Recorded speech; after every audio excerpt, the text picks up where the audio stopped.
मैं आपके लिए प्रार्थना में जा रहा हूँ। आज की जो स्टडी है उसके लिए हम प्रार्थना करने जा रहे हैं।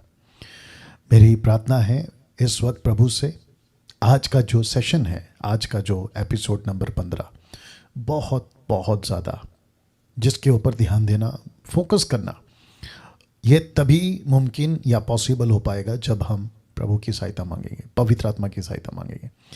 तो मैं रिक्वेस्ट करता हूँ कि आप जितने भी अभी 300 के आसपास अभी लोग जुड़ गए हैं, उन सभी के से रिक्वेस्ट है, आप सब आंखें बंद कर लें, फोकस करें, प्रभु से मांगे। पूरा दिन आपका शायद उतार चढ़ाव रहा होगा, ऐसी कोई बातें आपके जहन, आपके दिमाग, आपके कानों में पहुंची होंगी जिसको लेकर आप डिस्टर्ब हैं, चिंतित हैं, परेशान हैं। लेकिन उसके बावजूद आप जब प्रभु के पास आते हैं, सारी बातों को निकाल कर, छोड़कर आप प्रभु के पास आते हैं। मैं चाहता हूं कि जब मैं यहाँ से प्रार्थना करूं तो आप वहाँ से प्रार्थना करें कि प्रभु आज का जो 15वां एपिसोड है उसको सीखने के लिए, समझने के लिए कृपा दीजिए। जितने यूट्यूब पर हैं अभी, मैं उनको भी रिक्वेस्ट करता हूं कि आप भी मेरे साथ प्रार्थना में आ जाएं। आइए प्रार्थना करते हैं। सृष्टिकर्ता पिता, यीशु के नाम से आपके महान उपस्थिति में आते हैं प्रभु जी। वो उपस्थिति जो आपने हमें पहले से दे रखी है, मैं विनती करता हूं आज के इस 15वें एपिसोड के लिए। प्रभु, मेरी प्रार्थना है कि जैसे डे 1 से, पहले एपिसोड से कल तक यानी यस्टरडे 14वें एपिसोड तक आपने चलाया है, लेकिन पिता आज के इस एपिसोड पे आपका अनुग्रह मांगता हूं। और मैं कहता हूं कि जितनी भी स्लाइड्स अभी मैंने तैयार किए हैं, दूसरे शब्दों में प्रभु, जो आत्मिक खाना या मन्ना आपके बच्चों के लिए और आपके राज्य के लिए, जो आपकी देह है, आपकी बॉडी है, मसीह की देह के लिए तैयार किया है, उसको परोसने में सहायता करिए प्रभु जी। जितने लोग जुड़ रहे हैं और जो जुड़ने पर हैं प्रभु, उन सब की मदद करें ताकि परमेश्वर उन सब को अगुवाई हो सके प्रभु, आपके परमेश्वर वचनों को सीख सकें। ऐसी हम प्रार्थना करते हैं प्रभु जी। मैं विनती करता हूं, एक एक चीज जो अभी यहाँ शूटिंग रूम में रखी है, लाइट से लेके, साउंड से लेके, वाईफाई से लेके, लैपटॉप से लेके, एक एक चीज प्रभु जी आपके हाथों में सौंपता हूं। आदर महिमा आपको देता हूं प्रभु, और मैं जानता हूं कि परमेश्वर समाप्त होने तक आपका नियंत्रण, पवित्र आत्मा का कब्जा, कंट्रोल हम सबके ऊपर होगा। ये प्रार्थना यीशु के नाम से मांगते हैं, सुने और कबूल करें, आमीन। ओके जी, बेहद बेहद खुशी के साथ, उत्साहित होते हुए फिर एक और बार आपके बीच में आया हूं। ताली बजाकर हम परमेश्वर को बहुत बहुत धन्यवाद देंगे। और मैं उम्मीद करता हूं, आशा रखता हूं कि मेरी आवाज़ आप तक ठीक से पहुंच रही होगी, विजुअल भी आपकी जो स्क्रीन पर हैं वो ठीक से दिख रहा होगा। थैंक यू निर्जला जी। और साथ ही साथ आप सभी को, मतलब काफ़ी लोग हैं, डॉक्टर राजेश ये बीच में आ गया, हाँ, और भी बहुत सारे लोग हैं, सिस्टर रेखा जी हैं, और साथ में आशा विलर जी हैं, और भी बहुत सारे लोग हैं जिनको मैं, या आप सभी को मैं देखता हूँ। पास्टर हवील, आपको भी मैं देख रहा हूँ, बहुत सारे लोगों को देख रहा हूँ। गणेश यादव जी, आपको देख रहा हूँ, या काफ़ी लोगों को देख रहा हूँ, क्योंकि वो बीच बीच में जंप होता है ना, तो नाम निकल जाता है क्योंकि ऐड हो रहे लोग। तो आप सबको मैं दूसरे लैपटॉप से देख रहा हूँ ना। आज की मीटिंग को स्टार्ट करने से पहले, एपिसोड नंबर 15, मैं 2 अनाउंसमेंट आपके बीच में रखना चाहता हूँ। सबसे पहला अनाउंसमेंट यह है कि आप सभी के लिए जो सब्सक्रिप्शन जूम का हमने लिया था, वो लिया था 1000 का, लेकिन किसी कारणवश उसको जो है हम नहीं कर पा रहे हैं, 1000 लोग ऐड नहीं हो पा रहे। तो मैंने कहा था कि आपको कि अब 500 का डायरेक्ट कट हो जाएगा और सिर्फ 500 ही पार्टिसिपेंट्स आ सकेंगे या डीटी के लिए मेंबर्स जुड़ सकेंगे। बट अनाउंसमेंट ये है, पहला वाला वह यह है कि अब हम एक परचेस नहीं करेंगे, अब हम 2 जूम परचेस करने जा रहे हैं। याद रखिए, 2 जूम, एक होगा 500 का और दूसरा भी होगा 500 का। क्यों? क्योंकि एक साथ अगर हम 1000 का ले रहे हैं तो एक ही पे रश बहुत हो रहा है और जिसके चलते लोग जुड़ नहीं पा रहे। और मुझे पता चला है जो इस चीज़ के पीछे जो काम करते हैं उन्होंने कहा है कि कम से कम प्रतिदिन 1200 लोग ट्राई करते हैं अटेंड होने के लिए। वाह अपने आप में ताज्जुब है, 1200 लोग प्रतिदिन ट्राई करते हैं और उसमें से आप देख सकते हैं कि कभी 500 तो कभी 550 और फिर डायरेक्ट ड्रॉप होके आ जाता है 350 400 के आसपास में। तो ऐसा ना हो उसके चलते हमने ये तय किया है कि अगले महीने से जितने YouTube के जो लोग हैं, YouTube के माध्यम से मुझे सुनते हैं DT को, मैं उनको भी कहना चाहता हूं कि अगर आप ट्राई करते हैं Zoom पर आने का तो आपके लिए अच्छी खबर है कि अभी 2 ID आपको दी जाएगी। तो नीता जी आप बहुत ध्यान से सुनिएगा, अगर आप अपना माइक ऑन करके रिस्पॉन्स दे दें। या शुक्रिया शुक्रिया। सो अभी हम क्या करेंगे कि 2 ID परचेस करेंगे, ID बोलते हैं उसको, या 2 सब्सक्राइब जी 2 लाइसेंस को हम सब्सक्राइब करेंगे Zoom का। तो ग्रुप 1 एंड ग्रुप 2 पे, यानी कि 2 ग्रुप पे अलग अलग ID जाएगी। तो 2 ग्रुप पे एक Zoom के लिए और बाकी जो 2 ग्रुप हैं व्हाट्सएप के उसके लिए 2 अलग जाएगा। तो आप लोग समझ गए शायद मेरी बातों को। तो टोटल मिला के 2 सब्सक्रिप्शन जो है हम लेंगे 500 का। और मैं जानता हूं कि इसमें पैसे लगते हैं, लेकिन जैसे मैंने पिछली बार कहा कि ऐसी कुछ लोग हैं मसीह मंथन के जो स्पॉन्सर करते हैं। अगर आप उसमें से कुछ देना चाहें, जो कि डैनियल राज कभी है ना इन बातों को नहीं करता है, लेकिन अगर आपको लगता है, आप लोग जो हैं नीता जी को संपर्क करें और उनसे आप बात करें और आपका बहुत बहुत स्वागत है। Thank you. नाउ दूसरा अनाउंसमेंट ये है, आप में से बहुत सारे पास्टर्स हैं, लीडर्स हैं जिनको प्रार्थना मैं देना चाहता हूं, लेकिन दिक्कत की बात यह है कि मैं आप लोगों को जानता नहीं हूं। तो मैं रिक्वेस्ट करता हूं कि आप लोग नीता जी को कॉल करें और उनको कहें कि पास्टर डैनियल को कहिए कि हम प्रार्थना के लिए तैयार हैं। तो हफ्ते में 4 दिन आता है, जिसमें से कम 2 से 4 बार प्रार्थना की आवश्यकता होती है। स्टार्टिंग प्रेयर है 2-3 बार, फिर एंडिंग प्रेयर है। तो पहले से लिस्ट अगर मेरे पास होगी तो उसके हिसाब से जो है आपको हम मौका प्रार्थना का जरूर देंगे। नीता जी आपने सुन लिया? यस। शुक्रिया शुक्रिया। चलिए ओके गुड गुड। नाउ आप सभी को जितने घर पर बैठे हैं, आप लोग जो देख रहे हैं सुन रहे हैं, मैं आपका बहुत बहुत स्वागत करता हूं। और साथ ही साथ जितने YouTube पे जुड़ते हैं आपका भी मैं बहुत बहुत स्वागत करता हूं।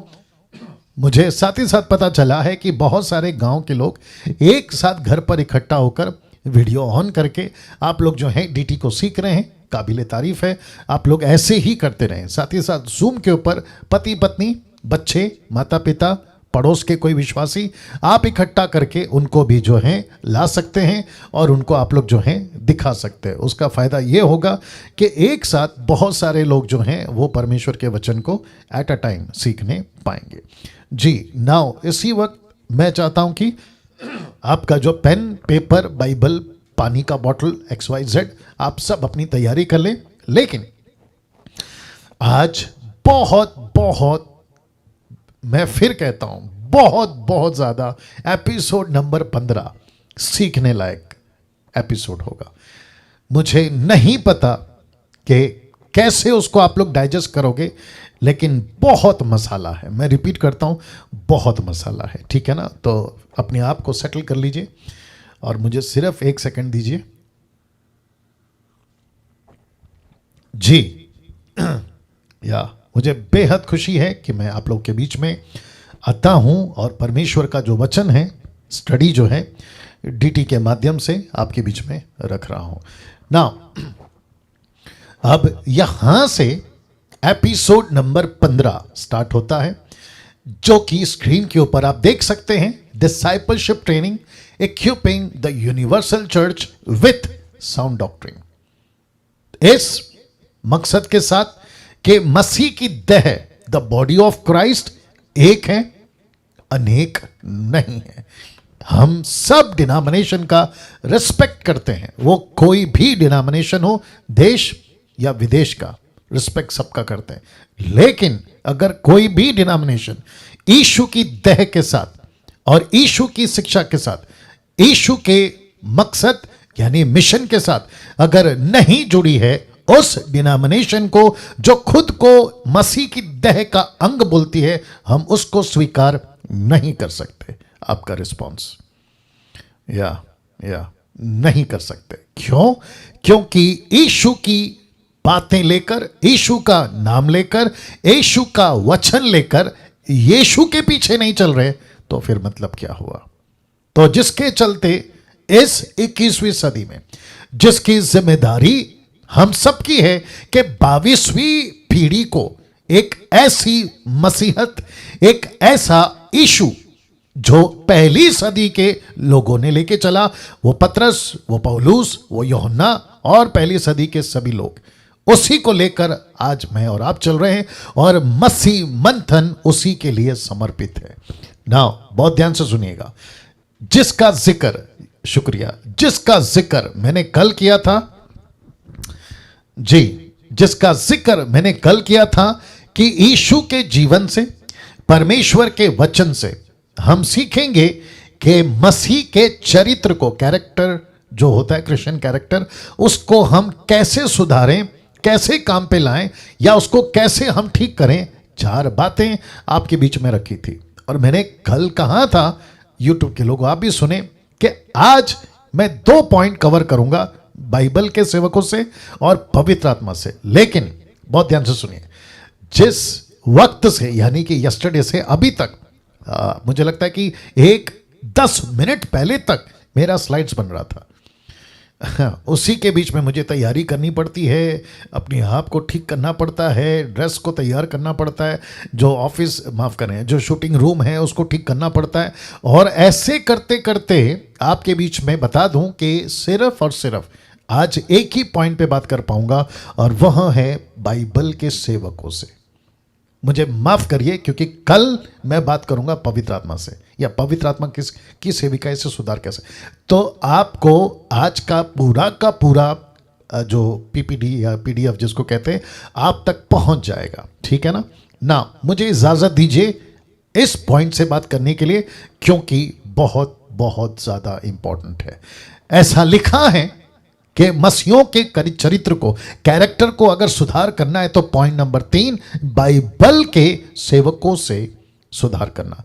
ऐसा या ऐसे चरित्र जिनसे अच्छा और बुरा दोनों का ज्ञान लिया जा सकता है। मैं रिपीट करता हूं, इसको मैं कुछ सेकंड रखूंगा। ऐसे चरित्र जिनसे अच्छा और बुरा दोनों का ज्ञान लिया जा सकता है। यह कुछ सेकंड रख रहा हूं, इसको देख लीजिएगा। जी, साथ ही साथ मुझे कुछ लोगों ने मैसेज किया है और कहा है कि पास्टर डैनियल, रेफरेंस आप जब हिंदी में बोलते हैं तो हमको नहीं समझता, क्योंकि इंग्लिश में आप, मतलब वो लोग बाइबल पढ़ते हैं।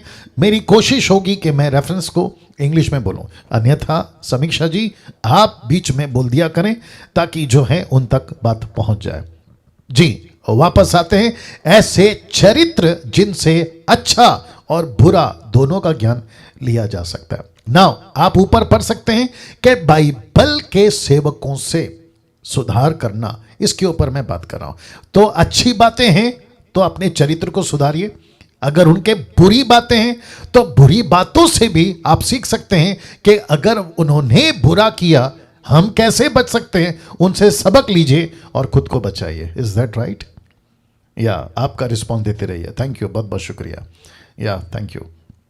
नाउ सबसे पहला चरित्र या सबसे पहला कैरेक्टर जिसको हम कहेंगे आदम, या जिसको परमेश्वर ने मिट्टी से बनाया, मैंने इसलिए ये मिट्टी वाला व्यक्ति रखा है। तो सबसे पहला आदम, लिखा है आदम नहीं रहा आज्ञाकारी। यस, आदम नहीं रहा आज्ञाकारी। तो इसका चरित्र, इसका कैरेक्टर कैसा था? ये परमेश्वर के प्रति वफादार, परमेश्वर के प्रति आज्ञाकारी नहीं रहा, जिसके चलते मैंने सिर्फ इतना लिखा है कि आदम नहीं रहा आज्ञाकारी। और मैं समझता हूं कि यह व्यक्ति जिसका नाम है आदम, ये जो चित्र आप देख रहे हैं ये आदम नहीं है, ठीक है ना।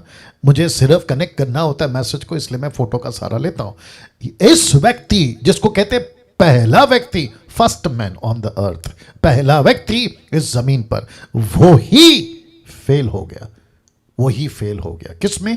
आज्ञाकारिता में, ओबीडियंस में। और हम सब ऐसा चरित्र लेकर नहीं चलना चाहेंगे परमेश्वर के साथ में। जो आदम ने किया वो कतई हम नहीं करेंगे। आमीन। यस, नहीं करेंगे। दूसरा, क्योंकि बहुत सारा पॉइंट्स है इसलिए मैं आगे बढ़ूंगा। दूसरा, ये चित्र देखिए, मैंने जानबूझ के ये चित्र को गूगल से सेलेक्ट करा आप लोगों के लिए, जहां पर आप देख सकते हैं कि एक जिसका नाम है हाबिल, दूसरा एक जिसका नाम है केन, और इनके बीच में एक ऐसी घटना घटी थी और उसको लिखा गया है कि परमेश्वर ने हाबिल की भेंट को स्वीकार किया लेकिन केन की नहीं। लेकिन केन का चरित्र प्रकट हुआ जलन के रूप में। इसको कहते हैं कि अपने खुद के भाई के प्रति इसके मन में जलन आ गई। और मैं समझता हूं कि ऐसी कैरेक्टर या ऐसा चरित्र आज मसीह समाज में बहुत बहुत तेजी से फैल रहा है। हम किसी की तरक्की नहीं देख पाते, हम किसी की कामयाबी नहीं देख पाते, हम किसी को ऊंचा बढ़ता हुआ नहीं देख पाते, और हम सबसे ज्यादा जो शिकार होते हैं वह है जलन। उसका क्यों स्वीकार किया, मेरा क्यों नहीं किया? वो ही क्यों तरक्की कर रहा है, मैं क्यों नहीं कर रहा? प्रभु उसके साथ ही क्यों काम कर रहा है, मेरे साथ काम क्यों नहीं कर रहा? ऐसी जलन वाला चरित्र, बहुत ध्यान से सुनिए प्लीज, ऐसा चरित्र मसीह का नहीं होना चाहिए, नहीं होना चाहिए, नहीं होना चाहिए।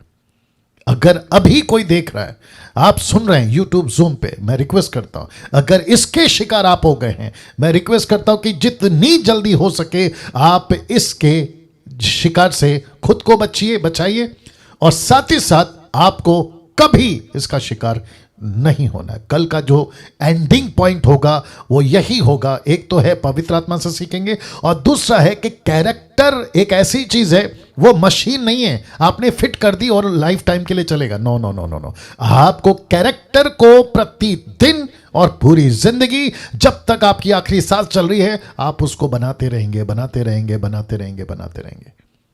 मैं उसके ऊपर कल बात करूंगा, लेकिन अभी आपको सिर्फ इतना बता देता हूं कि केन किसका शिकार हो गया? जलन का। और उसके चलते उसने क्या किया? अपने खुद के भाई का, जिसको कहते हैं ना ब्लड ब्रदर, खुद का खून का भाई, उसका कत्ल कर बैठा। अब आप सोच के देखिए जलन कितनी डेंजर चीज है। साथ ही साथ मेरे पास में बहुत सारे रेफरेंस थे नीति वचन से, लेकिन मैंने नहीं डाला। पता है क्यों? क्योंकि लंबा है, आज का सेशन बहुत लंबा है, तो मैं बहुत कट किया हूं, बहुत कुछ कट किया हूं। याद रखिए, आप सभी जानते हैं कि एक व्यक्ति अगर जलन रखता है वो सूख जाता है। सूख जाता है समझते हैं? कमजोर हो जाता है, उसकी हड्डियां सूख जाती है, उसका स्पिरिट खत्म हो जाता है, प्रार्थना करने का मन नहीं करता, परमेश्वर के साथ संगति करने का मन नहीं करता। किसके चलते? जलन के चलते। आप सोच के देखिए, जलन कितनी डेंजर और कितना भयंकर चीज है। मैं एक छोटा सा टिप या फिर एक छोटी सी बात आपको दे देता हूं ताकि आप कभी जलन का शिकार ना हो। एक ऐसा नेचर रखिएगा कि प्रभु अगर आपने उसके साथ किया है, देर सवेर मेरे साथ जरूर होगा। आई थिंक वापस बोलना पड़ेगा।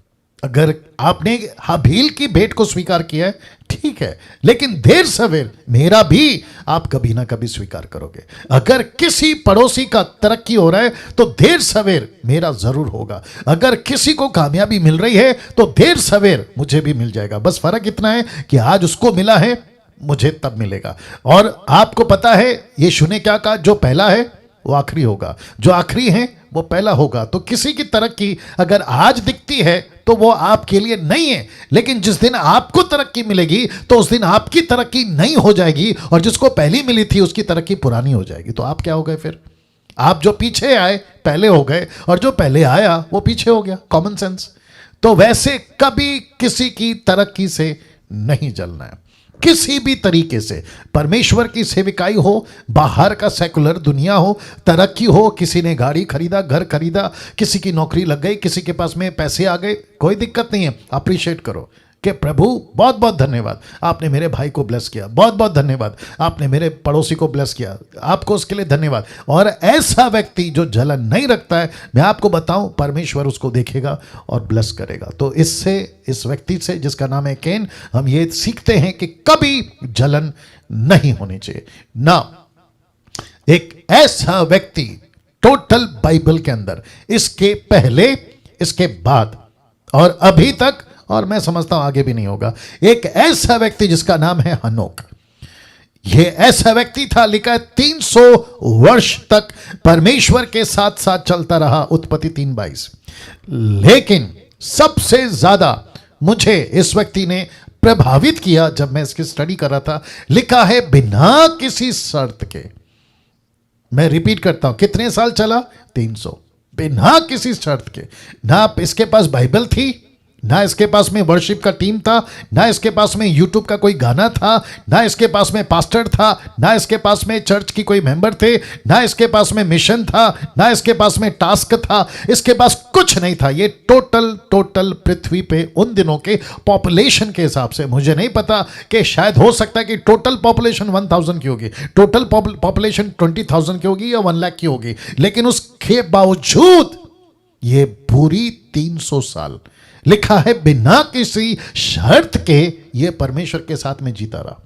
ये व्यक्ति परमेश्वर को इतना अच्छा लगा। यूट्यूब के लोगों, आप भी सुनिए, ये फोटो मुझे बहुत मुश्किल से मिली, जैसे तैसे ढूंढ ढांड के मैंने लाया है।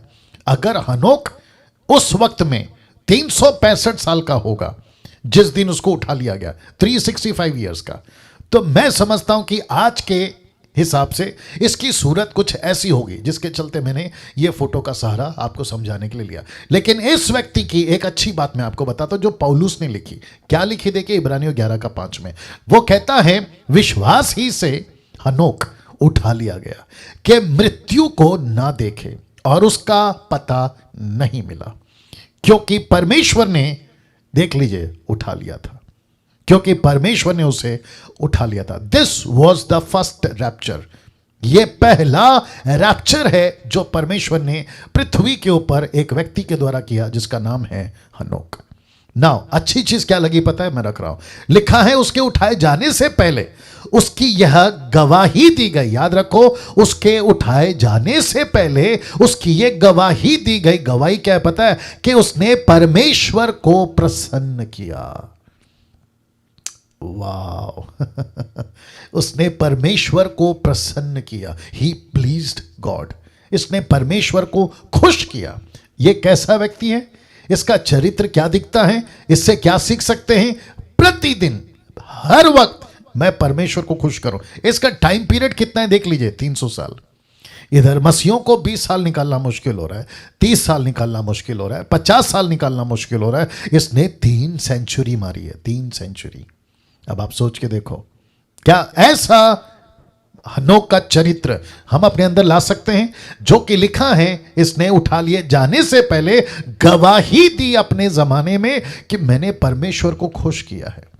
मैं चाहता हूं हम सब जितने अभी सुन रहे हैं, आप जितने भी लोग देख रहे हैं, मैं रिक्वेस्ट करता हूं कि आप सभी परमेश्वर को खुश करें, ऐसा जीवन जियो। इफिसियों 5:10 पढ़ने का टाइम मेरे पास में नहीं है। लिखा है, परखो कि परमेश्वर को क्या भाता है, वही करो जो परमेश्वर को अच्छा लगता है।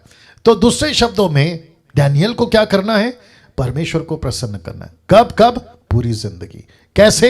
हर काम में। वैसे जितने लोग अभी जुड़े हैं, जितने प्रीचर्स हैं, पास्टर्स हैं, आपका नाम नहीं लेना चाहूंगा क्योंकि बहुत लंबा लिस्ट हो जाएगा। आप सभी को, किसी को खुश नहीं करना है, सिर्फ परमेश्वर को खुश करना है। इस बात पे परमेश्वर को ताली बजा के धन्यवाद देना चाहिए। या सभी सभी सभी सभी सभी। Thank you Lord, thank you Jesus, worship you father. रात को सर तकिए पे पड़ने से पहले, आपको नींद आने से पहले एक बार जरूर सोचना, प्रभु आज 24 घंटे या 12 घंटे या 8 घंटे जो भी मेरे पास टाइम मिला, मैंने आपको कितना खुश किया है। यह प्रश्न आपके दिमाग में रहना चाहिए। लिखा है, हनोक ने परमेश्वर को इतना खुश किया कि परमेश्वर ने उसको उठा लिया, बोला बेटा मेरे पास आ जा। क्या बात है, नहीं? ऐसा जीवन क्या आज के युग में, जिसको कहते हैं आधुनिक दुनिया, मॉडर्न वर्ल्ड, क्या पॉसिबल है? ऑफ कोर्स पॉसिबल है। क्यों? क्योंकि तब हनोक के पास में परमेश्वर का आत्मा अंदर नहीं था, उसके पास में बाइबल नहीं थी, उसके पास में किसी प्रकार का यीशु की टीचिंग नहीं थी। लेकिन आज हमारे पास में सब कुछ है। आज हमारे पास सब कुछ है ना, तो हम तो हनोक से ज्यादा प्रसन्न कर सकते हैं। तो मैं रिक्वेस्ट करता हूं कि आपके जीवन से, आपके प्रचार से, आपके प्रार्थना से, आपकी हर चीज से ये चरित्र है, ये मसीह कैरेक्टर है, यही चरित्र है हमारा, ठीक है ना? इसको लेके हमें चलना है। नाउ इंटरेस्टिंग व्यक्ति जिसका नाम है नूह। आप सभी जानते हैं कि नूह कौन था। नूह को परमेश्वर ने बाइबल के अंदर अपनी तरफ से एक नाम दिया था, और वो नाम था कि उन दिनों में नूह धर्मी था, राइचस था। He was the righteous man on earth on those days. तो इसका मतलब है कि नूह किस चीज में कामयाब रहा। देखो, फिर वापस पौलुस कहता है इब्रानियों किताब 11 का 7 में, वो कहता है विश्वास ही से नूह ने उन बातों के विषय में जो उस समय दिखाई ना पड़ती थी चितौनी पाकर, अब जरा शब्द पे ध्यान दीजिए जिसको मैंने ब्रैकेट या अंडरलाइन किया है, लिखा है भक्ति के साथ अपने घराने के बचाव के लिए जहाज बनाया। भक्ति के साथ एक विश्वासी, एक दास दासी, जितने भी प्रभु के लोग हैं, यूट्यूब के लोगों, आपको भी जोड़ूंगा, कैसे जीवन बिताना है भक्ति के साथ। इसने जहाज कैसे बनाई? भक्ति के साथ। ये एक एक खील या एक एक खिल्ला, खील खिल्ला जो भी बोलना चाहे, इंग्लिश में खील को क्या बोलते हैं? नेल। हाँ, इसने एक एक नेल जब लकड़ी पे मारता होगा, लिखा है भक्ति के साथ जहाज बना। आप देख लीजिए, लिखा है। ये बच्चे इनके कैसे ट्रेन करता था, भक्ति के साथ कैसे इनका जीवन जीता था, भक्ति के साथ। शब्द पे ध्यान दे दीजिएगा, भक्ति के साथ। इसका मतलब क्या पता है? ये बहुत ध्यान से सुनिए, आज भी हम जहाज बना रहे हैं। फर्क इतना है कि तभी जहाज था, आज चर्च है। तभी भी परिवार था, आज भी परिवार है। लेकिन वो शब्द कहां है जिसको कहते हैं भक्ति के साथ? तो एक एक पास्टर, एक एक लीडर, एक एक एवेंजलिस्ट, एक एक सेवक, किसी भी देश का, विदेश का, आप जब चर्च बना रहे हैं, लिखा है ऐसे समय, कौन सा समय? जहां टोटल बिगड़ा हुआ था पूरा पृथ्वी 1600 साल के अंदर। दानव थे, परमेश्वर के पुत्र यानी फॉलन एंजल्स पृथ्वी पर आते थे। परमेश्वर के पुत्र जिसको फॉलन एंजल कहा गया, मैंने टीचिंग दी थी। मनुष्य की पुत्रियां जिसको मैंने कहा डॉटर्स ऑफ मेन, उनके साथ में शादी होती थी, उनसे जो बच्चे पैदा होते थे वो दानव होते थे। पृथ्वी पूरी तरह से भयंकर परिस्थिति में पहुंच गई थी, पाप की सीमा लांघ चुकी थी, और ऐसी हरकतें होती थी जिसको देखकर परमेश्वर ने, मैंने कल बताया था, जिसको देखकर परमेश्वर कहता है उत्पत्ति 6 का 4 से 5 तक में, वो कहता है मैं मनुष्य को बनाकर पछताता हूं। ऐसे टाइम पे नूह कैसा था? लिखा है भक्ति के साथ। एक विश्वासी का 21 सेंचुरी में जीवन कैसा होना चाहिए? भक्ति के साथ। कैरेक्टर कैसा होना चाहिए? भक्ति के साथ में। उसकी एक एक चीज कैसी होनी चाहिए? परमेश्वर के डर के साथ। और यही वजह यूट्यूब के लोगों के, जब आप मुझे सुनते हैं, डैनियल राज को, ये क्यों अलग लगता है बाकी लोगों से, ये क्यों अलग दिखाई देता है बाकी प्रचारकों से, यही उसका जवाब है। क्योंकि कुछ 6-7 साल से परमेश्वर ने 2014 से इस व्यक्ति को, जिसने 20 साल सिर्फ इंटरटेनमेंट किया है मसीह जगत में, गाना गाया, कव्वाली गाया, सूफी गाया, न जाने क्या क्या गाया, यूट्यूब पे मेरे वीडियो पड़े हुए जो दुष्टों ने डाले, ठीक है ना। लेकिन 2014 से मुझे पता चला है कि हमको परमेश्वर के साथ में भक्ति के साथ जीवन बिताना है। वाह, ये व्यक्ति जिसको हम कैसे भूल सकते हैं, जिसका नाम है इब्राहिम। ऐसा लिखा है 8 वचन में, इब्रानियों 11 का 8 में, विश्वास ही से इब्राहिम जब बुलाया गया तो आज्ञा मानकर ऐसी जगह निकल गया जिसे मिरास में लेने वाला था। यह शब्द ध्यान दीजिए, लिखा है और यह ना जानता था कि मैं किधर जाता हूं, तो भी निकल गया। इसका मतलब है जो मैंने ऊपर लिखा है ना, आज्ञा मानकर, तो आदम आज्ञाकारी नहीं रहा, लेकिन अब्राहम के जीवन में आप देख सकते हैं घर से निकल गया, लिखा है आज्ञाकारी रहा। तो ऐसा व्यक्ति जब इसको कहा अपने खुद के बेटे को बलि कर, तो ऐसा बाप, आप देख सकते हैं 100 साल की उम्र का है ये बुड्ढा जिसको कहते हैं अब्राहम, उसके पीछे उसका बेटा आ रहा है। मैंने ये फोटो बहुत मुश्किल से ढूंढ कर आपके लिए लाया हूं, जो कहता है कि इब्राहिम इतना आज्ञाकारी रहा, अपने बेटे तक को दे दिया था। अब आप सोच के देखिए क्या आज्ञाकारी रहा ये, किस किस लेवल का आज्ञाकारी रहा कि कोई अपना बेटा दे देता है मरने के लिए। यहां कोई 20 रुपया नहीं देता किसी को बिना मतलब के, यहां पे ये अपना बेटा दे रहा है। तो आप सोच के देखिए क्या कैरेक्टर जीवन जिया इसने। ये कहता है कि परमेश्वर सब कुछ आपका है, और इसके आगे, किसके आगे, इसी के आगे अगर आप पढ़ोगे, पौलुस कहता है 8, 9, 10 में आगे कहता है कि अब्राहम को पता था कि परमेश्वर इतना शक्तिशाली है कि अगर मैं मार भी दूं तो परमेश्वर उसको फिर जिंदा कर देगा। ये इतना जानता था परमेश्वर को, और कैसे तड़प और कैसे जुनून और कैसे पैशनेट के साथ में ये चला। और मैं इसहाक की बात कर सकता था क्योंकि मेरे लिस्ट में इसहाक और याकूब नहीं है। अब ये जो लिस्ट है ना उसमें इसहाक और याकूब नहीं है, लेकिन अगर मैं इसहाक की बात करूं तो इसहाक ने भी जरा सा भी उफ नहीं किया। उसने ये नहीं कहा कि पिताजी मेरी मौत क्यों, मेरा बदला क्यों, मतलब मुझे क्यों मार रहे हो, नहीं किया उसने ऐसा। याकूब की बात इसलिए नहीं कर पा रहा हूं क्योंकि याकूब की बहुत लंबी लिस्ट है, लेकिन मैं समझता हूं कि अब्राहम का परमेश्वर, इसहाक का परमेश्वर, याकूब का परमेश्वर इसलिए जोड़ता है क्योंकि परमेश्वर को इन तीनों से एक राष्ट्र को पैदा करना था जिसका नाम है इज़राइल।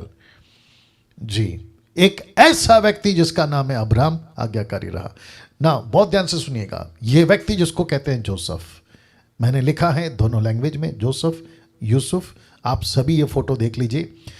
साथ ही साथ एक राइट और लेफ्ट में कुछ चीजें आएंगी, मैं चाहता हूं कि आप उसको देख लें। लिखा है ये व्यक्ति संसारिक बनकर जी सकता था, लेकिन इसने चुनाव किया आत्मिक बनकर जिया।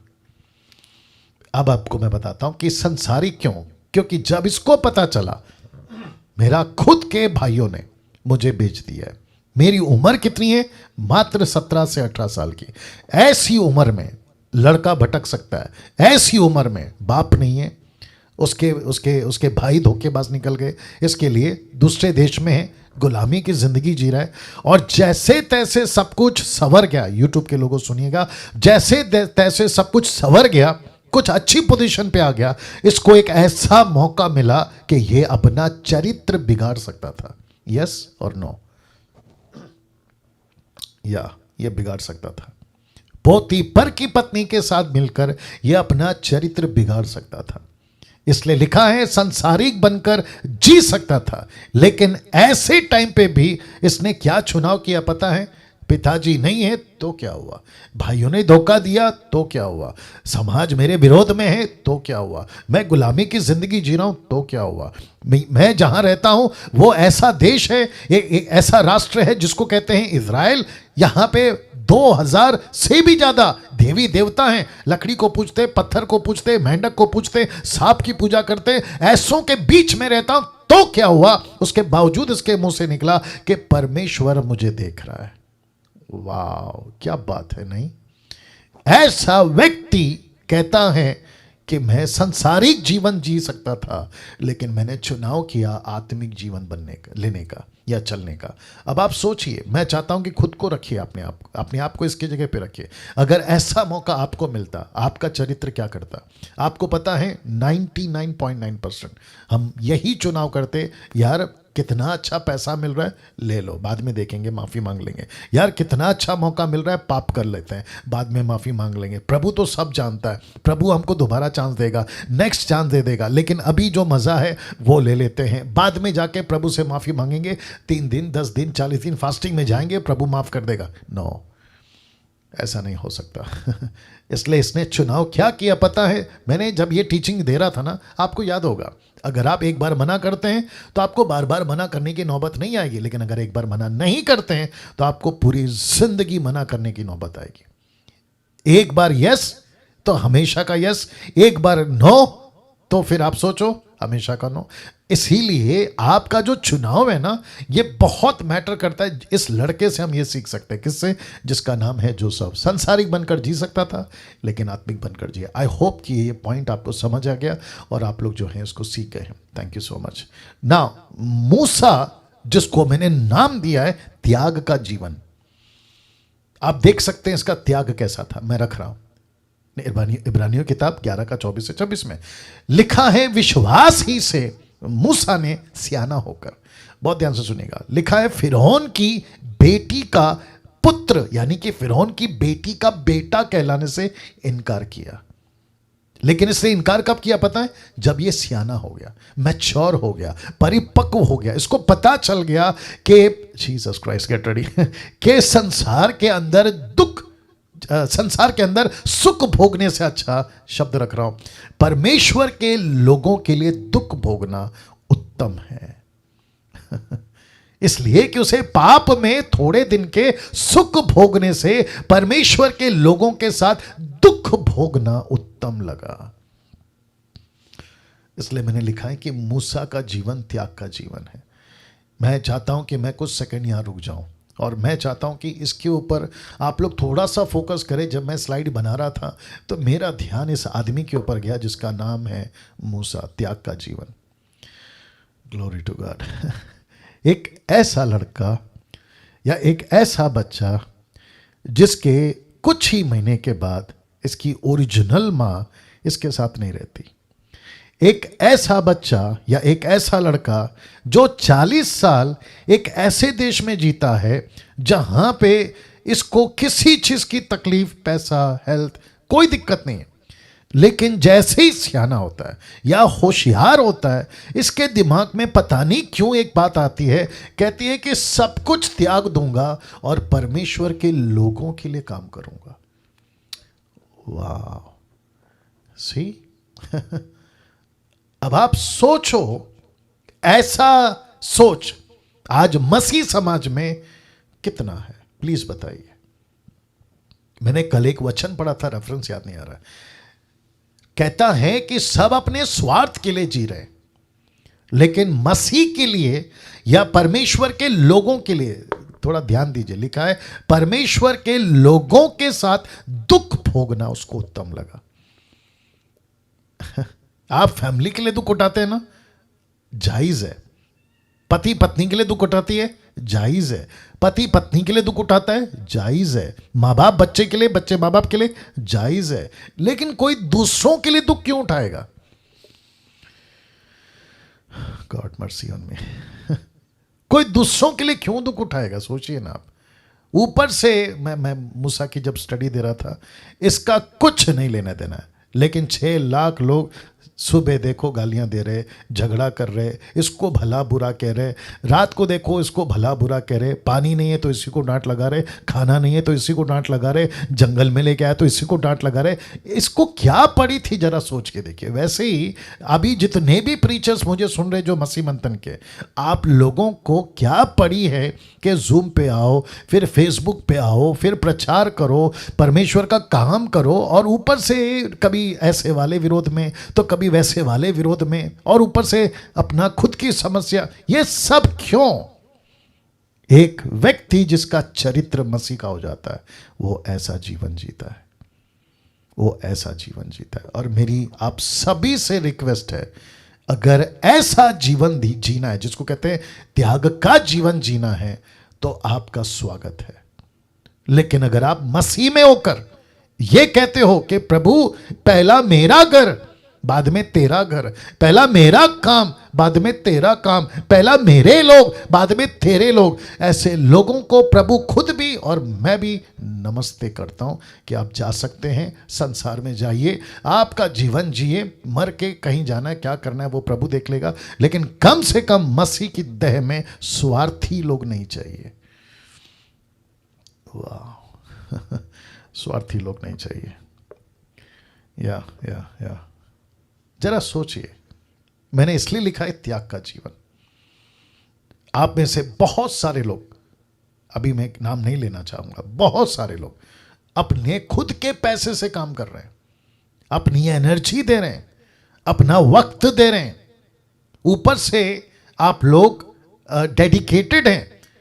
ये सब किसके लिए? ठीक मूसा की तरह जीवन जी रहे आप लोग। इसलिए लिखा है जब वो सियाना हो गया। अगर मैं मेरी बात करूं तो बहुत बड़ी बात हो जाएगी, लेकिन मैं नहीं करना चाहता हूं। और मुझे पता है कि मेरा परिश्रम जो मैं कर रहा हूं वो व्यर्थ नहीं जाएगा, जिसका प्रतिफल परमेश्वर यहां दे तो भला, ना दे तो भला, लेकिन ऊपर मेरा पैसा कमाया जा रहा है, ऊपर स्वर्ग में मेरी बैंक बैलेंस यहां पे कितनी है, लेकिन वहां कितनी है ये मैं पक्का बता सकता हूं। वैसे ही हर कोई जो मसीह का जीवन, त्याग का जीवन जी रहा है। मैं आपको कहना चाहता हूं, जितने भी ऐसे यूट्यूब पे आप लोग अपनी पीठ थपथपाइए, खुद को शाबाशी दो कि प्रभु मुझे कोई नहीं पूछता, ये बात सही है। मेरी कोई शाबाशी नहीं करता, ये बात सही है। मेरी कोई तारीफ नहीं करता, ये बात सही है। लेकिन मैं उसके बावजूद दुख उठाने को तैयार हूं। मैं दुख उठाने को तैयार हूं।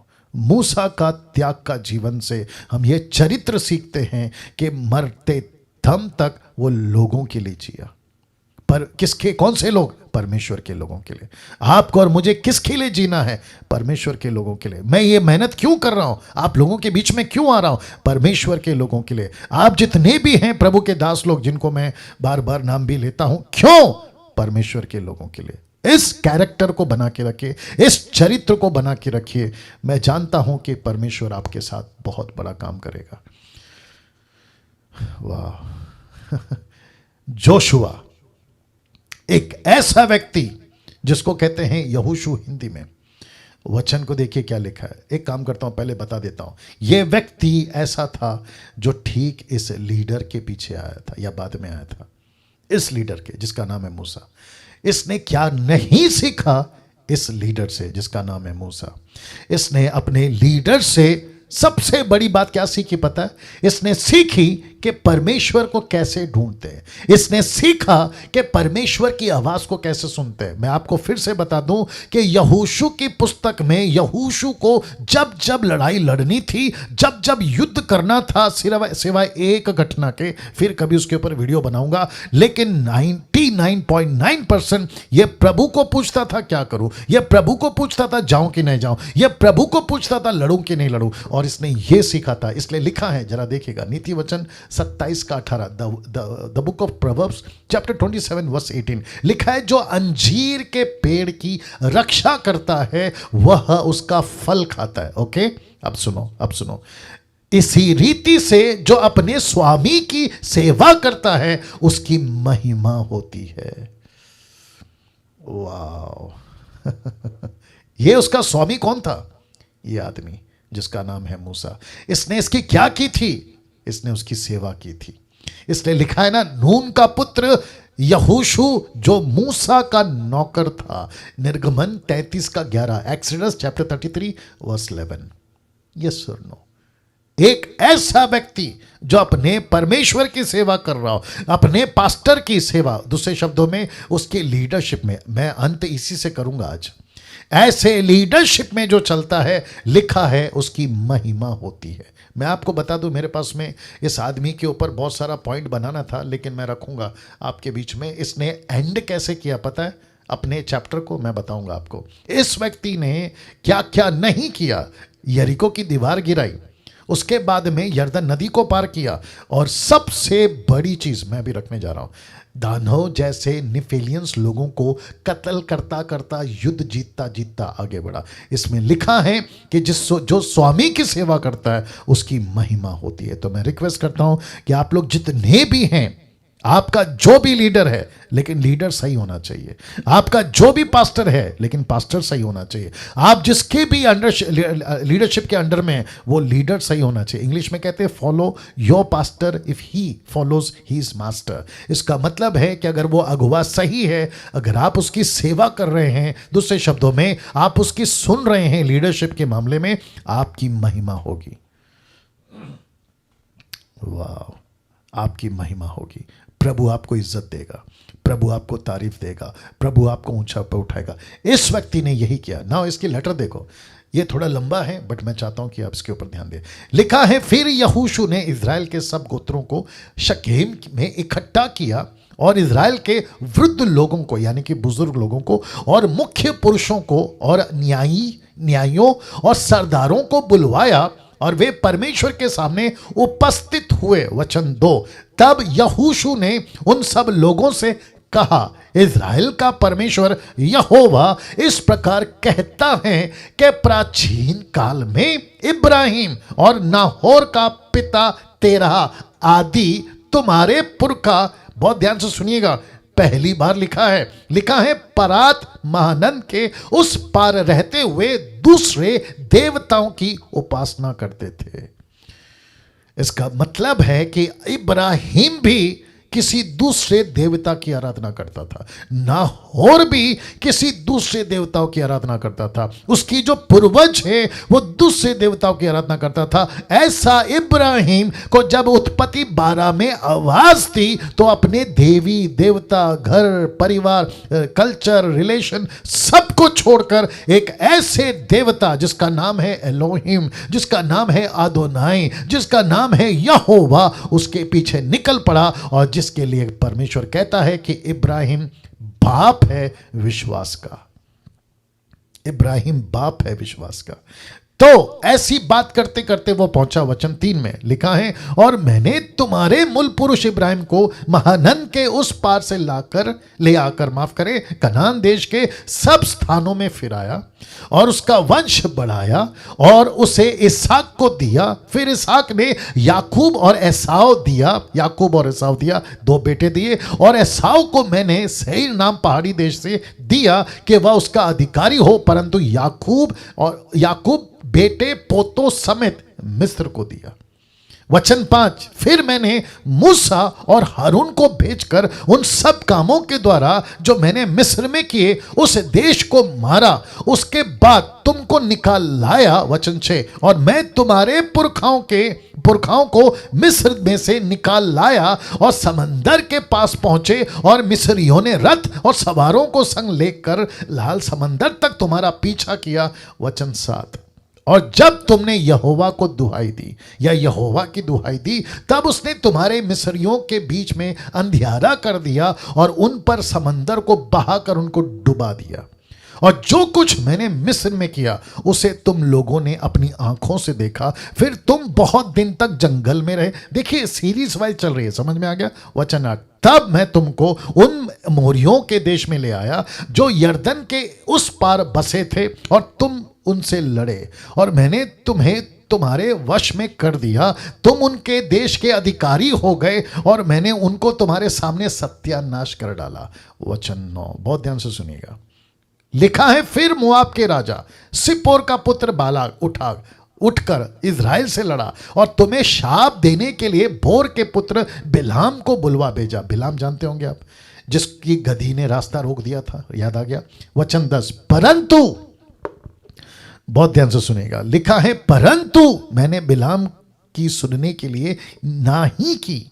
परंतु मैंने बिलाम की सुनने के लिए नाही की, मतलब तू वो नहीं कहेगा जो राजा कह रहा है, बल्कि तू वो कहेगा जो मैं कहूंगा। तो लिखा है, वह तुमको आशीष ही आशीष देता गया। किसको? एक ऐसी इज़राइलियों को जिसको परमेश्वर ने अब्राहम से शुरू किया, इसहाक तक लाया, याकूब तक लाया, मूसा तक लाया, मिस्र तक लेकर आया, बाहर लेकर आया, और अब उनको पहुंचा दिया है उनके प्रतिज्ञा के देश में जिसको कहते हैं कनान।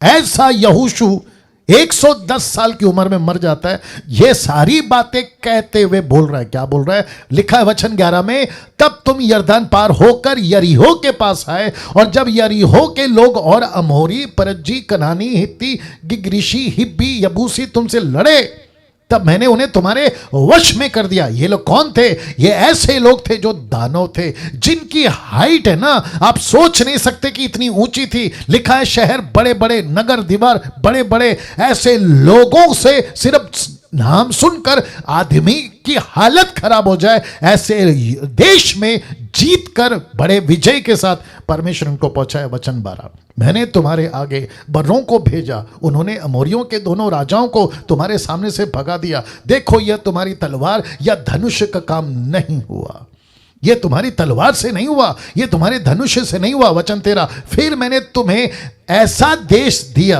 ध्यान से सुनना, जिसमें तुमने परिश्रम ना किया था, ऐसे नगर भी दिए जिसमें तुमने ना बसाया था, तुम उसमें और तुम उनमें बसे हो। जिन दाख और जलपाई के बगीचों के फल तुम खाते हो, उसमें उन्हें तुमने नहीं लगाया था। वचन 14, इसलिए, अब इसको ध्यान से सुनना, यह है कंक्लूजन, इसलिए अब यहोवा का भय मानकर उसकी सेवा खराई सच्चाई से करो। जिन देवताओं की सेवा तुम्हारे पुरखा महानन के उस पार और मिस्र में करते थे, उन्हें दूर करके यहोवा की सेवा करो। वचन 15, यदि और यदि यहोवा की सेवा करनी हो, तुम्हें बुरी लगे, तो आज चुन लो कि तुम किसकी सेवा करोगे।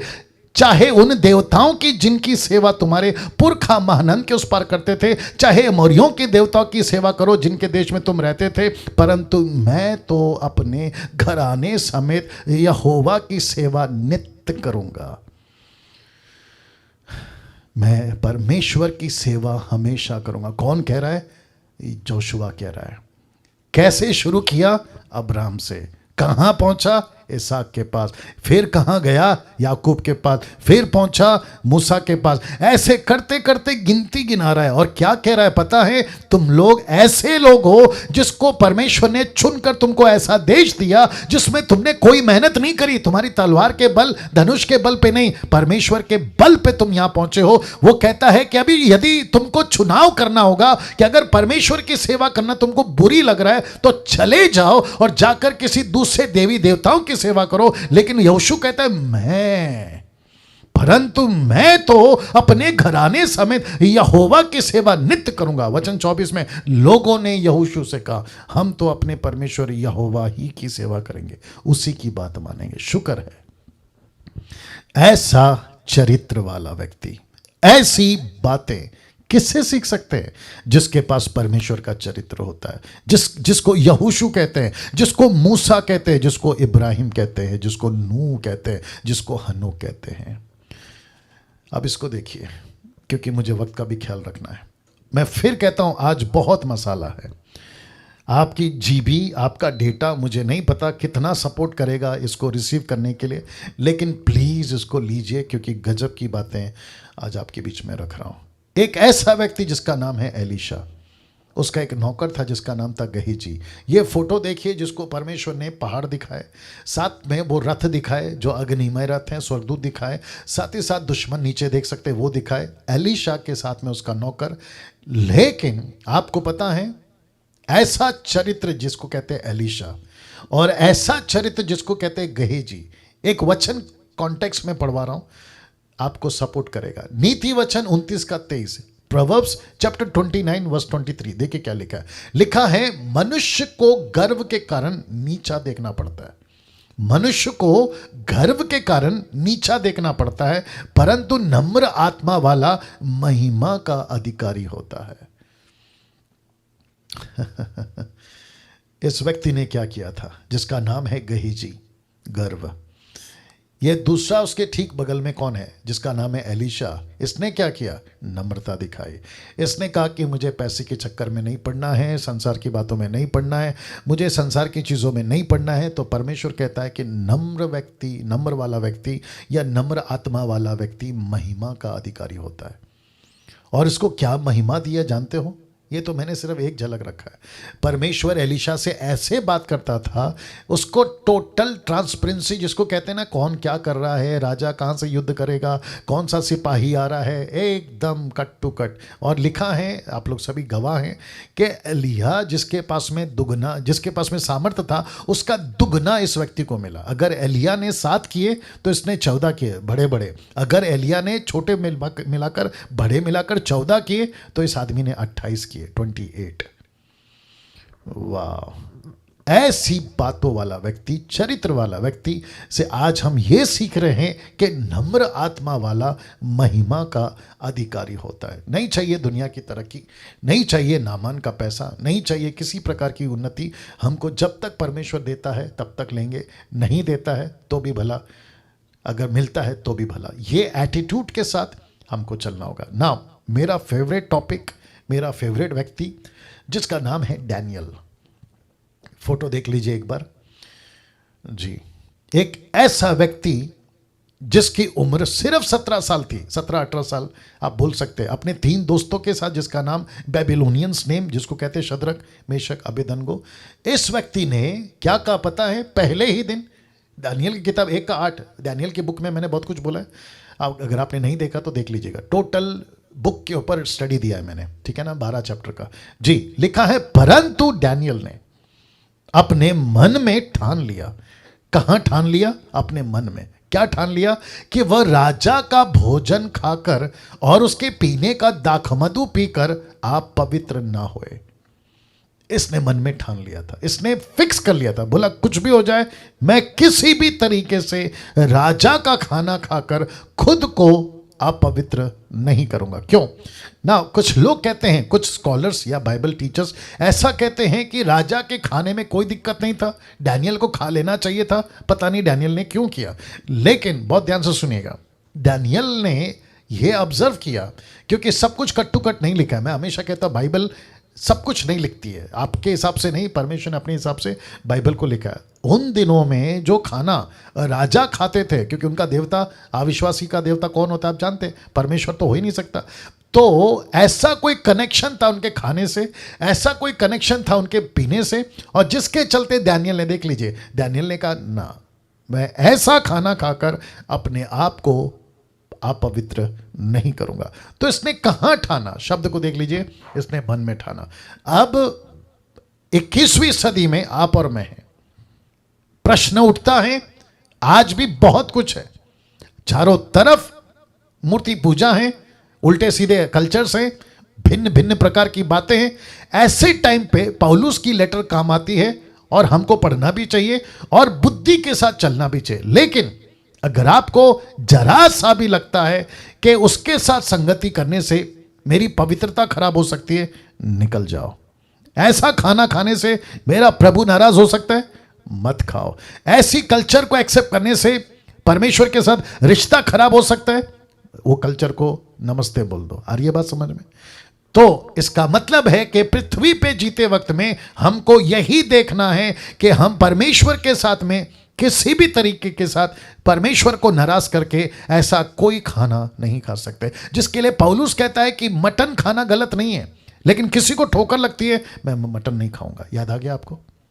या ऐसा कोई कल्चर जो परमेश्वर को नफरत है, मत करो। कल्चर बड़ा नहीं है ना, परमेश्वर बड़ा है। चीजें बड़ी नहीं है ना, परमेश्वर बड़ा है। अभी बीच में मसीह मंथन के कुछ ग्रुप के लोग थे, चर्चा चल रही थी, इसमें से कुछ लोग जानते भी हैं।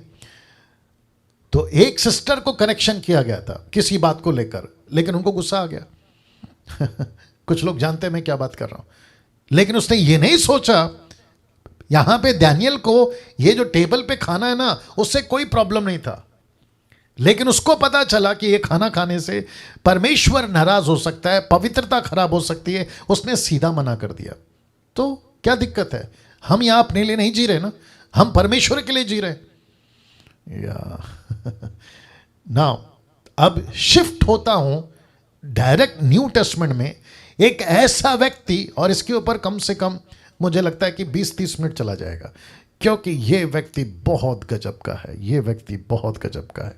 ये कैसे काम करता था और कैसे इसने कहा, मैं एक एक चीज आपके बीच में रखूंगा, लेकिन इस व्यक्ति से आज बहुत सारी बातें हम सीखेंगे। तो मैं चाहता हूं कि अगर आपको पानी पीना है, आपको जैसा तैसा बॉडी मूवमेंट करना है, आप बैठे हैं, खड़े होना चाहते हैं, खड़े हैं तो बैठना चाहते हैं, आप जैसा ठीक है, थोड़ा रिलैक्स हो जाइए, क्योंकि अब हम जो हैं एक अलग एरा में, एक अलग दिशा में बढ़ने वाले।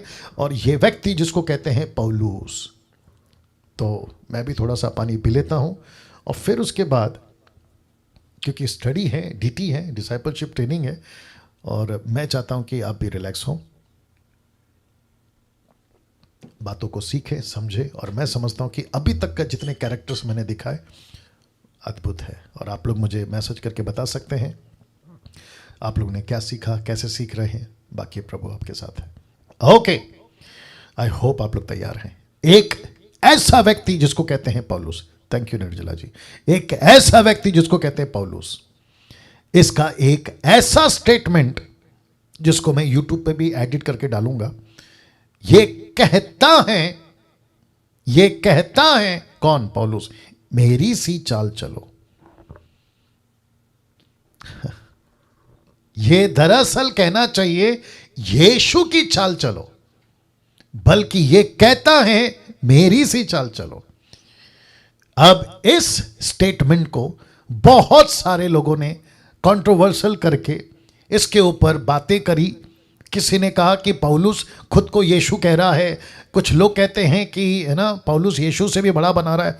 No no no no no no no, किसी भी चीज को, किसी भी स्टेटमेंट को कॉन्टेक्स्ट में पढ़ना, संदर्भ में पढ़ना बहुत जरूरी है। तो मैं फिर से आप लोगों को रिक्वेस्ट करूंगा कि आपके पास में अभी जो 20-30 मिनट बचा है मेरे पास में, अब इस व्यक्ति और इसके स्टेटमेंट पे फोकस करेंगे। और मैं वापस कहता हूं कि मेरे 28 साल के मिनिस्ट्री में मैंने इस विषय पे कभी बात नहीं की। ये फर्स्ट टाइम है जो मैं डीटी में बात कर रहा हूं, डिसाइपलशिप ट्रेनिंग में। ना आइए देखते हैं इसने कैसे कहा था। वापस कहता हूं, पौलुस कहता है मेरी सी चाल चलो। कहां लिखा है? 1 कुरिन्थियों 11:1, 1 Corinthians chapter 11 verse 1 कहता है तुम मेरी सी चाल चलो जैसा मैं मसीह की सी चाल चलता हूं। इंग्लिश में लिखा है फॉलो मी, फॉलो मी। ये वही शब्द है जो यीशु भी कई बार कह चुका है, मैं रखूंगा उसको। साथ ही साथ 1 कुरिन्थियों 14:16 सो मैं तुमसे विनती करता हूं कि मेरी सी चाल चलो। तो सबसे पहले यहां पे कहता है मेरी सी चाल चलो, फिर कहता है 14:16 में मेरी सी चाल चलो। अब बात करते हैं यीशु की। ये चित्र देख लीजिए। यीशु कहते हैं मत्ती का 16:24 में, तब यीशु ने अपने चेलों से कहा यदि कोई मेरे पीछे आना चाहे तो अपने आप का इनकार करे, अपना क्रूस उठाए और मेरे पीछे हो ले। मत्ती 19:21 कहता है जवान लड़के से यीशु ने कहा उससे, क्योंकि वो धनवान था, उसने कहा यदि तू सिद्ध होना चाहता है तो जा अपना माल बेचकर कंगालों को दे दे, मुझे तुझे स्वर्ग में धन मिलेगा, आकर मेरे पीछे हो ले। तो यहां पे पौलुस कहता है मेरे पीछे चलो, यीशु कहता है मेरे पीछे चलो। अब यहां पे कॉन्ट्रडिक्ट है। तो कुछ बुद्धिजीव, कुछ मूर्ख टाइप और कुछ अधूरे ज्ञान वाले इस बात को लेकर गड़बड़ ऑलरेडी कर चुके हैं। लेकिन इस वक्त आपके बीच में मुझे इस बात को क्लियर करना है। आपके बीच में सबसे पहले रख देता हूं जो यीशु ने कहा था। ऐसे ही एक्सक्यूज मी, ऐसे ही यीशु ने कम से कम 17 बार कहा फॉलो मी, टोटल 4 किताबों में। मैं रिपीट करता हूं, कितनी बार? 17 बार। मत्ती की पुस्तक में 5 बार, मरकुस की पुस्तक में 3 बार, लूका की पुस्तक में 4 बार, यूहन्ना की पुस्तक में 5 बार। ये यूहन्ना का जो स्पेलिंग है हिंदी में ऊंच गड़बड़ हुआ है, बट आप लोग यूहन्ना समझिएगा। तो ऐसे करके टोटल हो गए जी 17 बार। 17 times Jesus said follow me, follow me, follow me. अब प्रश्न उठता है why Paul is saying follow me. So what is the context? Follow me का ट्रांसलेशन जो कि मैं अभी आपके बीच में रख सकता हूं, पौलुस कहता है इमिटेट मी। इमिटेट का मतलब क्या होता पता है? इमिटेट का मतलब है मैं जैसा जीवन जी रहा हूं वैसा तुम जियो, मैं जैसी बातें कर रहा हूं वैसे तुम बातें करो, मेरा जैसा बिहेवियर है वैसा तुम्हारा बिहेवियर हो। तो जिसको कहते हैं इमिटेट मी। तो पौलुस ने, अब इसका कॉन्टेक्स्ट क्या मैं रखने जा रहा हूं। पौलुस, माफ करें, कभी भी पौलुस ने यीशु से बड़ा खुद को कभी नहीं बनाया। पौलुस की लेटर है कम से कम 13 से 14। आपको एक भी जगह पे पौलुस ने कभी भी यीशु को नीचे, खुद को बड़ा नहीं किया, राइट? उल्टा वो कहता है मैं तो पापियों में सबसे नीचे, छोटा, मुझ पर तो अनुग्रह हुआ है। बहुत सारी बातें फिर कभी बात करूंगा। तो कॉन्टेक्स्ट क्या है आइए देखते हैं। क्यों कहा पौलुस ने मेरे पीछे चलो? तो सब लोग तैयार हैं? एक बार अपना हाथ उठाकर बता दे सभी लोग। या thank you, thank you, thank you. Now ये तिमोथी हैं, ये पौलुस है, ये फिलिपींस के लोग हैं, ये पौलुस है, ये थिस्सलुनीकी के लोग हैं, ये पौलुस है। क्योंकि पौलुस ने फिलिपियों की किताब को, थिस्सलुनीकी की किताब को, तिमोथी की किताब को और अपने उन दिनों के लोगों को कहा मेरे पीछे चलो। तो लिखा है पौलुस जिनको सुसमाचार सुनाता था, पौलुस जिनको सुसमाचार सुनाता था उनके पास बाइबल नहीं होती थी। वाह। तो जिसके पास में बाइबल नहीं है वो यीशु को फॉलो कैसे करेगा? जिसका प्रचार, यीशु का प्रचार पौलुस कर रहा है वो पौलुस को ही सुनेगा। उसके लिए पौलुस ही प्रेरित है, उसके लिए पौलुस ही बाइबल है, उसके लिए पौलुस ही सुसमाचार है, उसके लिए पौलुस ही उनकी मत्ती की किताब, मरकुस की किताब, लूका की किताब है। तो ऐसों को पौलुस कह रहा है मुझे आचरण करो, मेरे को इमिटेट करो। क्यों? मैं रख रहा हूं, मैं रख रहा हूं, मैं रख रहा हूं, क्योंकि पौलुस कहता है मैं रख रहा हूं। पौलुस कहता है तुम मेरी सी चाल चलो जैसा मैं मसीह की चाल चलता हूं। अब देखो क्या गड़बड़ है। तो जिसके चलते मैं ये बता चुका हूं कि 17 बार यीशु ने कहा मुझे फॉलो करो। कॉन्टेक्स्ट क्या है मैंने रख दिया और अभी आगे और रखूंगा। पौलुस जिनको सुसमाचार सुनाता था उनके पास बाइबल नहीं होती थी। अब ध्यान से सुनना, पौलुस के पास में यूनानी भाषा वाले यहूदी वो अलग, फिर उसके बाद में लैटिन वो अलग, फिर उसके बाद में अरामिक वो अलग। लेकिन पौलुस एक ऐसा प्रेरित था, बहुत ध्यान से सुनना, रोमियो किताब उसका 15 का 16, वो कहता है कि मुझे यीशु ने अन्य जातियों का प्रेरित बनाया। यस और नो? तो पौलुस किसका प्रेरित है? अन्य जातियों का।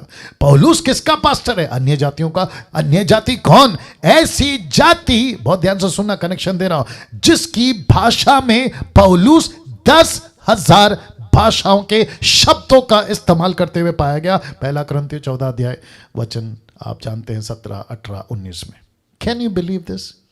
कभी इस शहर तो कभी उस शहर, कभी इस गांव तो कभी उस गांव। बाइबल किसी के पास नहीं थी। बाइबल कब आई दोस्तों? परमेश्वर के लोगों, टोटल बाइबल कब आई पूरे दुनिया में? 6th सेंचुरी में।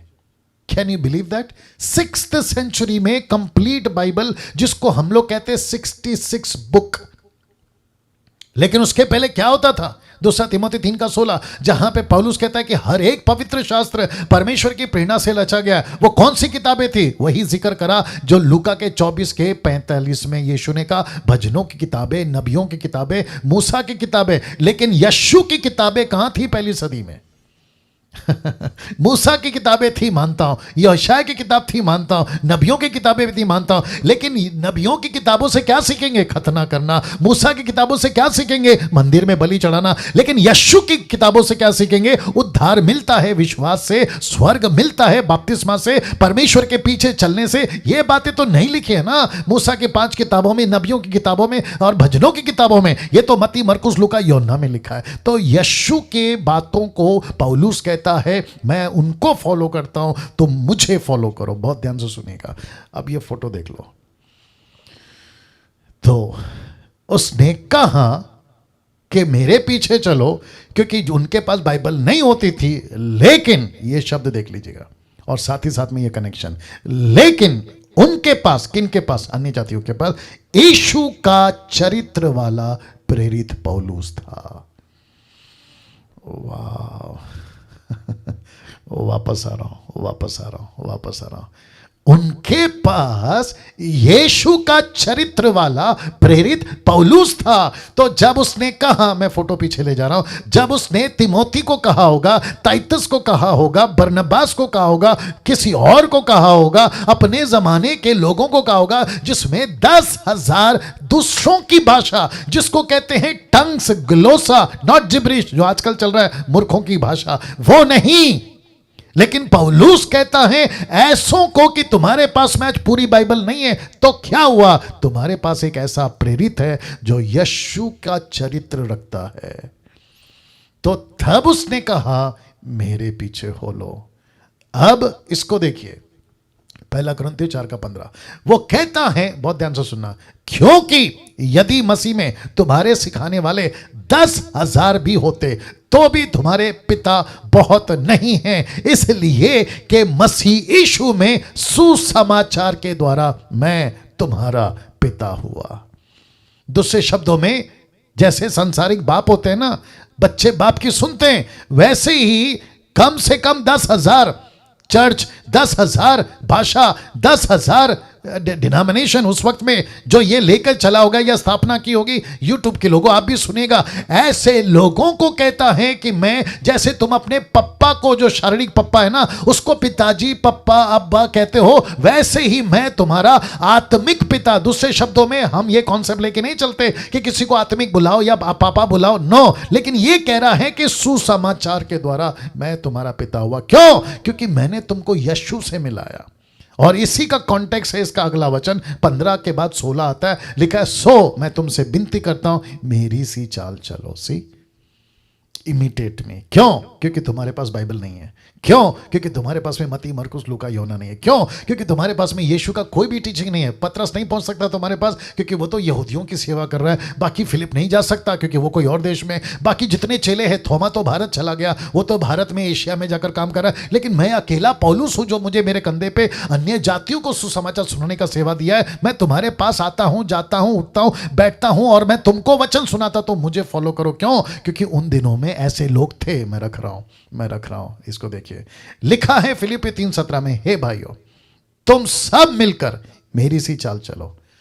वापस आ गया तुम मेरी सी चाल चलो। अब इसको देखो, और उन्हें पहचान, मार्क देम, उन्हें पहचान रखो। किसको? मैं रख रहा हूं, जो इसी रीति पर चलते हैं जिसका उदाहरण तुम हम में पाते हो। इसका मतलब है कि पौलुस कहता है कि मैं अकेला नहीं यीशु को फॉलो कर रहा हूं, ऐसे बहुत सारे और भी हैं, उनको मार्क करो, मतलब उनको पहचानो और उनको भी फॉलो करो। तो इसका मतलब है, इधर देख लो, उन्हें पहचान, मार्क देम, रखो, उन्हें पहचान रखो, मार्क देम। कौन है ये? पौलुस की तरह और भी कई थे। ये कहां मिलता है? ये यहां मिलता है। कहां लिखा है? देखो, पहला थिस्सलुनीके 1:6 में लिखा है, तुम बड़े क्लेश में होकर, तुम बड़े क्लेश में पवित्र आत्मा के आनंद के साथ वचन को मानकर हमारी और प्रभु की सी चाल चलने लगे। तो पहला क्या कहता था? मेरी चाल चलो। अभी क्या कहता है? हमारी चाल चलो। तो इसका मतलब है, वो कह रहा है कि मेरे जैसे और भी बहुत सारे लोग हैं जो यीशु को फॉलो करते हैं, जो सही शिक्षा को फॉलो करते हैं। कहता है कि उनको पहचान लो, मार्क देम, उनको पहचान के रखो। अगर तुम मुझे सुनते हो, प्रेज गॉड, डैनियल राज को सुनते हो, प्रेज गॉड, निर्जला को सुनते हो, praise God, pastor Paul, pastor Suresh, pastor Raman, pastor sister Hephzibah और बहुत सारे लोग हैं, पास्टर शिबानी, सिस्टर शिबानी, ऐसे बहुत सारे लोग हैं, तुम उनको सुनते हो, सिस्टर आशा विलर, या और भी ऐसे लोग हैं, आप उनको सुनते हो, मार्क देम। और फिर कहता है कि जैसे हमें सुनते हो, तो पौलुस कहता है कि हमारी और प्रभु की सी चाल चलने लगो। तो पहला कहता है मेरी चाल, अब कहता है मेरे जैसे और भी हैं, उनको भी पहचानो। तो पौलुस ने कभी नहीं कहा कि यीशु को फॉलो नहीं करना, उसने कहा कि यीशु के जैसे आचरण रखने वालों को फॉलो करो। और यही कहता है दूसरा थिस्सलुनीके 3:7 में, क्योंकि तुम आप जानते हो कि किस रीति से हमारी सी चाल चलनी चाहिए। पहला क्या कहता है? मेरी चाल। अब क्या कहता है? हमारी सी चाल चलो, क्योंकि हम, प्लूरल वर्ड है, हम तुम्हारे बीच में अनुचित चाल ना चले।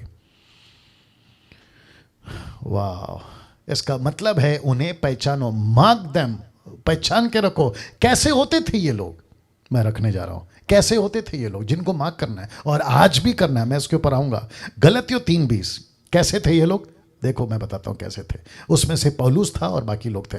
कहता है कि मैं, इसलिए मैंने मैं को लाल किया, लिखा है कि मैं मसीह के साथ क्रूस पर चढ़ाया गया हूं। अब मैं जीवित ना रहा, पर मसीह मुझ में जीवित है। ये ऐसे लोग होते थे जिनको पौलुस कहता है हमारी सी चाल चलो, जिसको पौलुस कहता है मेरी सी चाल चलो, जिसको परमेश्वर कहता है कि इनकी सी चाल चलो। क्यों? क्योंकि ये सारे के सारे यीशु की चाल चलते थे, यीशु के पीछे चलते थे। आज 10% अभी भी ऐसे सच्चे सेवक हैं जिनको पहचान कर आप फॉलो करें, जिनको आपको पहचानना होगा। मुझे बेहद खुशी है कि अभी जितने भी लोग जुड़े हैं, आपने डैनियल राज को पहचाना। जितने लोग बाकी हमारे जो टीम के लोग हैं, आप लोग उनको सुनते हैं, आपने उनको पहचाना। मैं नेपाल के लोगों से कहना चाहूँगा, नेपाल के जितने भी लोग अगर देख रहे हैं, आपने सिस्टर निर्जला जी को पहचाना, आप उनको सुन रहे हैं, आप उनको फॉलो कर रहे हैं, मार्क देम, उनको पहचान रखो। निर्जला के साथ में बहुत सारी टीम है, मार्क देम, पहचानो। पास्टर पॉल के साथ में कई लोग हैं, मार्क देम। सुरेश कामले साहब के साथ बहुत सारे लोग हैं, मार्क देम। ऐसे जितने भी प्रीचर से बाहर, मसीह मंथन के बाहर, 10% पौलुस कहता है मैं रख रहा हूं। पौलुस कहता है मार्क देम, उनको पहचानो, उनको पहचानो। ऐसे कौन कौन हैं जो यीशु की सी चाल चलते हैं? बाइबल नहीं था उन दिनों में, आज बाइबल है। सुसमाचार नहीं था उन दिनों में, 4 गॉस्पेल, मत्ती, मरकुस, लूका, आज है। उन दिनों में वैसी टीचिंग नहीं थी, आज है। मार्क देम, उनको पहचान लो, उनको पहचान लो और ऐसों के पीछे चलो जिसने खुद को त्याग दिया है, और उनकी तादाद है सिर्फ 10%, सिर्फ 10%। अब इसको देखो, क्योंकि आज मसीहत बिना जाने बहुतों को, शब्द देख लीजिएगा, फॉलो कर रही है। बिना जाने, बिना जाने, मैं रिपीट कर रहा हूं, बिना जाने। क्योंकि आज बहुत सारे लोग हैं नहीं जानते ना। जब आप मेरा प्रचार अभी सुन रहे हैं, मैं अभी रखूंगा कुछ चीज और, जब आप मेरा प्रचार सुन रहे हैं, मैं सबको रिक्वेस्ट करता हूं, प्लीज हाथ जोड़ के रिक्वेस्ट कर रहा हूं, आप मुझे मत फॉलो करिए। कब तक? जब तक मैं यीशु को फॉलो नहीं कर रहा हूं। आप मुझे जरूर फॉलो करिए अगर मैं यीशु को फॉलो कर रहा हूं। वैसे ही मैं सबकी बात करूंगा। आप जितने मसीह मंथन के प्रीचर्स हैं, लैंग्वेज के हिसाब से कोऑर्डिनेटर्स हैं, आप उनको फॉलो करते हैं ना, मत करिए। क्यों? अगर वो यीशु को फॉलो नहीं करे तो मत करिए। लेकिन अगर वो यीशु को फॉलो कर रहे हैं, यीशु के फुटस्टेप पे चल रहे हैं, उनका चरित्र ऐसा है, रख रहा हूं, उनका चरित्र ऐसा है, मसीह के साथ वो क्रूस पे चढ़ गए, अब मसीह उनमें नहीं है, वो उनमें नहीं है, लेकिन मसीह उनमें जीवित है, ऐसों को जरूर फॉलो करिए। लेकिन किसको फॉलो नहीं करना है मैं वो भी बता देता हूं, क्योंकि आज बहुत सारे लोग बिना सोचे समझे किसी को भी फॉलो कर रहे हैं। ये दुख की बात है। Don't follow all these. ये कौन कौन है मैं रख रहा हूं आपके बीच में, मैं लिस्ट रखने जा रहा हूं। Don't follow all these. ये फोटो देख लीजिए पहले। इसको कहते हैं रनिंग आफ्टर मनी। फिर लिखा है सेल्फ प्रमोटिंग। फिर लिखा है वर्ल्डली लाइफस्टाइल। फिर लिखा है फॉल्स लीडर्स। ऐसों को कभी कभी फॉलो नहीं करना, जिसके चलते मैंने लिख दिया है don't follow all these. YouTube के लोगों, बहुत सारा कचरा आप लोग खा रहे थे, वो तो शुक्र है इस लॉकडाउन की वजह से आप लोग बच गए। शुक्र है लॉकडाउन के चलते आपको बैठकर सीखने का मौका मिला। शुक्र है कि लॉकडाउन के 7, 8, 9 महीने में परमेश्वर ने आपकी कमर तोड़ी है, अपने वचन के डंडे से, लकड़ी से आपकी कमर तोड़ी है। नहीं तो आप लोग सीधा जलेबी थोड़ी थे। आप तो भाग रहे थे ना तेल पानी रुमाल के पीछे। आप तो भाग रहे थे ना कभी इसके पीछे तो कभी उसके पीछे। पास्टर जी प्रार्थना कर दो, सर पे हाथ रख दो, कभी नीचे गिर रहे हैं, कभी लोटपोट हो रहे हैं। ये हालत थी आपकी। और ऐसों को फॉलो कर रहे थे जो पैसों के पीछे भागते हैं। Running after money, self promoting preachers, ऐसे लोग हैं ये। फिर वर्ल्डली लाइफस्टाइल है इनका, और फॉल्स लीडर्स हैं। हम इनको फॉलो कर रहे थे। मैंने इसलिए तो लिखा ना, वापस रख दे रहा हूं। आज बहुत सारे लोग बिना सोचे समझे फॉलो कर रहे हैं। मैं एक स्टेटमेंट यहां पे देना चाहूंगा, बहुत ध्यान से सुनिएगा। ऐसे किसी परमेश्वर के दास को, पास्टर को, लीडर को फॉलो नहीं करना। नंबर 1, जो इस कैटेगरी में नहीं है। मैं मसीह के साथ क्रूस पर चढ़ाया गया, अब मैं जीवित नहीं रहा, पर मसीह मुझ में जीवित है। अगर ऐसी क्वालिटी है, क्या लिखा है? मार्क देम, पहचान लो उनको। आपने डैनियल राज को पहचाना, प्रेज गॉड। नहीं पहचाना, मार्क देम, मुझ जैसों को पहचानो। सिस्टर निर्जला जी जैसे को पहचानो, पास्टर पॉल को जैसे को पहचानो, पास्टर सुरेश जैसे लोगों को पहचानो। और ऐसे जितने भी 10% जो हम सही लोग हैं, वापस रख देता हूं, हम जैसे 10% लोग सही है, हमको पहचानो और फिर हमको फॉलो करो। यूट्यूब के ऊपर बहुत सारे लोग हैं जो बहुत ये वाले कैटेगरी में आते हैं, ये वाले कैटेगरी में मत करो इनको फॉलो। बहुत सारे ऐसे लोग हैं जो सेल्फ प्रमोटिंग करते हैं खुद को, वर्ल्डली लाइफस्टाइल है, फॉल्स लीडर्स हैं। इसका मतलब है इसमें बहुत सारे ऐसे लोग हैं। मत नहीं करना, मैं रिक्वेस्ट करता हूं, नहीं करना। अगर आपने उनको मार्क नहीं किया, कौन कह रहा है? खुद पौलुस कह रहा है। किसके वजह से कह रहा है? और आप कौन है? आप यहूदी नहीं है, माफ करिए। आप किसके लाइन में आते पता है? आप पौलुस के लाइन में आते, यानी कि अन्य जाति। आपके पास में कौन सी लेटर पहुंची? यीशु की पहुंची, प्रेज गॉड। लेकिन आपके पास में 13 से 14 लेटर किसकी पहुंची? पौलुस की। तो दूसरे शब्दों में यीशु मसीह ने अन्य जातियों को जीतने के लिए जो अपने चेलों को भेजा था, आप उसकी लिस्ट में आते हैं। तो पौलुस कहता है पहचानो कि तुम किसको फॉलो करें। और ऐसे डंके की चोट पे मैं रख रहा हूं, वापस जाना पड़ेगा पीछे, माफ करिएगा, मैं रख रहा हूं। पौलुस जैसा आदमी कैसे कह सकता था कि मेरे पीछे चलो? कैसे बोल सकता था? क्योंकि लिखा है मैं मसीह के पीछे चलता हूं।